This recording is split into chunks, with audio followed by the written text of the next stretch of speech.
Gimana nih Coach Safir? Yes. Sebenarnya liburan itu kebutuhan atau keinginan doang sih sebenarnya? Iya, jadi kalau saya bilang begini, liburan itu adalah kebutuhan.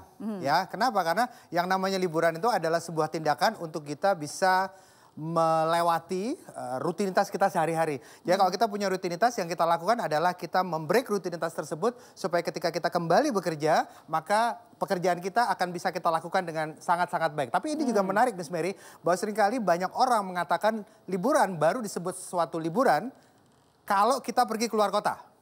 Oke. Ya kalau misalnya kita tinggal di Jakarta, kemudian kita pergi keluar kota, itu baru disebut liburan. Kalau misalnya kita tinggal di Jakarta, tapi kita kegiatannya hanya di Jakarta, bagi sebagian orang itu bukan liburan. Betul. Padahal nggak begitu, liburan itu tidak harus keluar kota, di dalam kota pun juga bisa disebut liburan. Yang penting kita melakukan kegiatan yang memang berbeda dengan kegiatan kita sehari-hari. Itu menurut saya yang dimaksud dengan liburan. Dan apakah liburan itu kebutuhan atau keinginan? Oke, berarti liburan itu bukan berarti harus selalu jalan-jalan ya, karena ini dua hal berbeda ya. Liburan itu tidak harus selalu kita pergi ke negara tetangga. Liburan itu tidak harus melulu kita pergi yang naik pesawat, gak harus seperti itu. Tapi liburan itu adalah kegiatan yang kita lakukan pada saat, namanya aja liburan ya. Liburan adalah kegiatan yang kita lakukan pada saat kita sedang libur. Oke. Hari libur. Nah hari libur itu tidak melulu tanggal merah. Karena beberapa orang Miss Mary, ada orang yang kalau tanggal merah dia tetap bekerja. Iya, tanggal nggak dimerahin juga dimerahin sama dia. Betul, betul. Jadi liburan itu ada kegiatan yang kita lakukan pada saat hari libur. Itu sebetulnya liburan. Oke. Dan yang paling penting adalah sekali lagi tidak harus melulu keluar kota. Tapi apa yang kita lakukan supaya kita bisa berbeda dengan rutinitas kita sehari-hari. Baik. Nah, tadi saya sempat mention ya, sebelum break bahwa ada seseorang yang luar biasa menurut saya karena dalam waktu 1 tahun itu rata-rata cuma 2 bulan ada di Indonesia, yang lainnya itu liburan dan liburannya jalan-jalan. Ya, jadi langsung saja kita sambut seorang penulis, fotografer dan juga yang punya hobi traveler, siapa lagi kalau bukan Alexander Tian. Selamat malam, Alex. Halo Miss Mary. Halo, Apa kabar? luar biasa. Halo semuanya. Ini sebelum di Impossible nih, negara terakhir yang dikunjungi apa nih? Baru balik dari Jepang. Baru balik dari Jepang. Kita pengen dengar nih ceritanya. Gimana sih sampai bisa seperti sekarang? Tadi benar ya, tadi saya bilang loh, dari waktu 1 tahun kira-kira 2 bulan lah ada di Indonesia. Sisanya tuh jalan-jalan keliling dunia. Mungkin kira-kira segitu kali ya.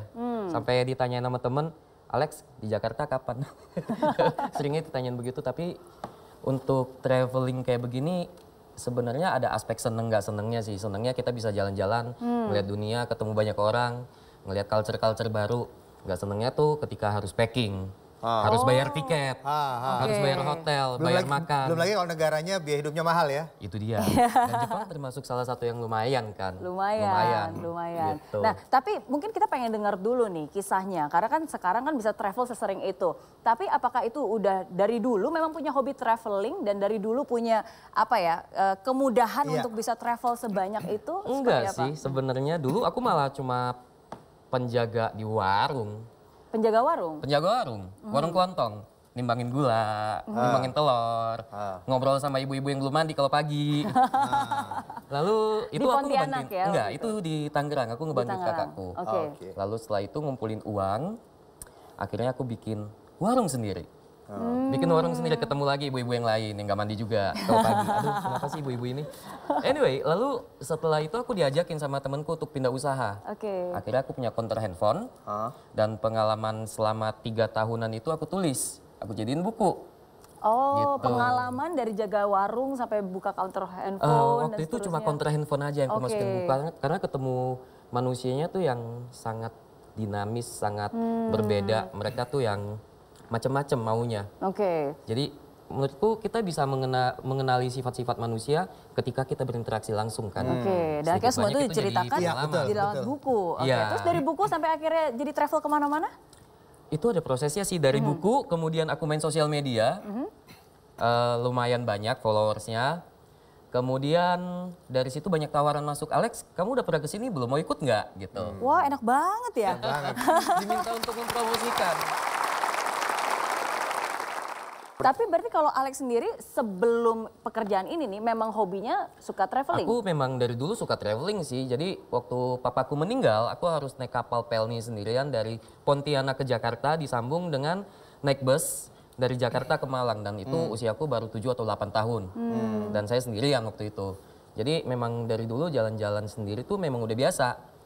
Gitu. Cuma waktu itu kan memang keharusan ya, nggak ada pilihan lain. Dan sekarang masih sering jalan sendiri, cuma dalam situasi yang berbeda gitu. Oke, jadi awalnya hobi traveling, terus di-post di sosial media, terus lama-lama ada yang interested, akhirnya mengundang dan akhirnya lebih sering lagi travelingnya ya.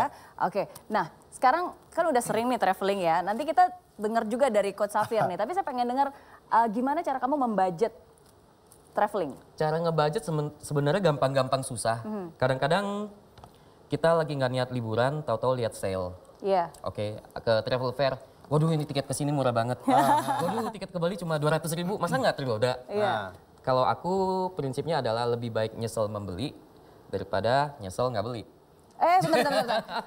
Lebih baik nyesel membeli daripada nyesel nggak beli. Iya. Oh itu benar gak tuh menurut perencana keuangan? Dimusuhin nih sama coach nih. Gimana? Jadi gini, Miss Mary, jadi sebetulnya orang itu ada yang namanya dia dominan otak kiri, ada juga yang namanya dominan otak kanan. Oke. Ya? Ya, betul. Jadi kalau orang yang dominan otak kiri, biasanya dia yang dia lakukan itu adalah dia serba perhitungan. Biasanya kalau dominan otak kiri, yang ada di pikiran dia itu adalah mendingan saya nyesel nggak beli daripada nyesel beli. Kenapa? Karena orang yang dominan otak kiri biasanya dia logiknya lebih kuat. Dia biasanya apa-apa pakai perhitungan. Orang yang dominan otak kanan yang dia lakukan adalah yang penting saya beli dulu, masalah dipakai apa nggak dipakai urusan belakangan. Yang penting udah beli karena lagi diskon. Jadi sebetulnya bukannya salah, bukannya benar nggak benar, tapi tergantung dia berada di sisi karakter sebelah mana. Ya. Tapi kalau saya bisa kasih jawaban langsung, sebetulnya ada hal-hal yang bisa kita lakukan seperti itu, ada juga hal-hal yang tidak bisa kita lakukan seperti itu. Itu jawabannya. Baik ya. Nanti kita ngobrol-ngobrol lagi, tapi dari lihat tampang-tampangnya ini banyak banget yang udah kepengen banget liburan. Oke, tapi mungkin kayak masih ada kendala. Coba kita buka kesempatan untuk Anda yang ingin bertanya. Ya siapa yang ingin bertanya? Banyak loh. Banyak. Oke, yang ini mungkin yang cowok ya. Oke, kenalan dulu namanya siapa? Bisa berdiri? Malam. Yes, malam. Perkenalkan nama saya Marco dari Universitas Tarumanegara. Saya pengen nanya, kan saya ini mahasiswa, di mana kebutuhan ekonomisnya banyak. Tapi saya pengen banget liburan. Gimana caranya saya bisa menyisihkan duit buat liburan, tapi tetap kebutuhan buat kuliah dan kehidupan sehari-hari tetap nggak terganggu gitu. Cita. Thank you, terima kasih. Nah, ini pengaruh sosmed juga ini.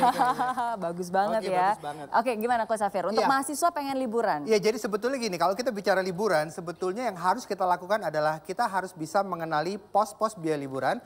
Karena dari pos-pos biaya liburan itu yang bisa kita lakukan adalah mempersiapkan dana untuk pos-pos itu. Tapi biar gampangnya saja, saya akan membagi pos-pos biaya liburan itu menjadi 5 pos. 5. Jadi pertama itu adalah pesawatnya dulu, transportnya dulu. Entah naik pesawat, entah bukan gitu ya. Tapi transportnya dulu itu yang pertama ya. Kemudian yang kedua adalah nginepnya di mana, akomodasinya. Nginepnya di mana, itu yang kedua, akomodasinya. Penting ya. Ya itu penting ya. Tapi kita kembali dulu yang nomor 1 dan nomor 2. Ada tipe-tipe traveler yang mereka memang pesawatnya harus bagus, mahal nggak masalah. Karena saya punya uang ya Mas Safir, ada yang seperti itu. Tapi ada juga tipe-tipe traveler lain yang pesawatnya nggak apa-apa, yang budget airline nggak ada masalah. Yang penting nyampe, duduknya empet-empetan juga nggak masalah, yang penting nyampe, seperti itu ya. Kemudian yang kedua adalah akomodasi, nginepnya di mana, apakah nginepnya bertempat yang asik, apakah tempat yang penting saya bisa tidur aja. Kemudian yang ketiga adalah makan dan minum selama perjalanan dan selama di tempat tujuan. Ada tipe-tipe orang yang makan dan minum harus yang khas setempat, ada juga tipe-tipe orang yang makan dan minumnya harus yang penting murah aja, yang penting makan minum aja, makan roti aja nggak ada masalah kok, seperti itu ya. Kemudian yang keempat adalah objek wisata, ya, keluar uang untuk objek wisata, dan nomor 5 adalah belanja. Nah, yang mengejutkan bahwa seringkali pos yang nomor 5 belanja itu yang paling banyak menghabiskan uang dibanding yang 4 tadi. Iya betul, belanjanya lebih banyak ya. Miss Mary bagaimana? Oh iya, saya termasuk kalau saya jalan-jalan keluar itu biasanya cuma 2. Yang pertama itu kuliner. Makanan. Ya, biasanya saya ngejar makanan yang enak di situ, review dulu. Terus yang kedua belanja. Dan Miss Mary, belanja itu ada 2 ketika kita liburan. Belanja untuk diri sendiri dan yang kedua oleh-oleh. Di Indonesia ini, Miss Mary, di Indonesia, kalau teman kita tahu kita pergi liburan, mereka bukannya mendoakan kita selamat selama perjalanan, mereka bukannya mendoakan kita selamat balik ke rumah, yang mereka bilang adalah minta oleh-oleh dong, udah gitu nggak nitip duit lagi. Itu yang paling besar. Oke, nggak apa-apa, banyak pahalanya ya. Ayo tepuk tangan dulu dong buat Coach Safir. Masih banyak pengeluaran lainnya karena selain traveling tadi liburan juga identik dengan diskon-diskonan dan belanja-belanjaan ya. Betul. Oke, kita akan bahas setelah yang satu ini, jadi jangan kemana-mana. Dari Impossible jadi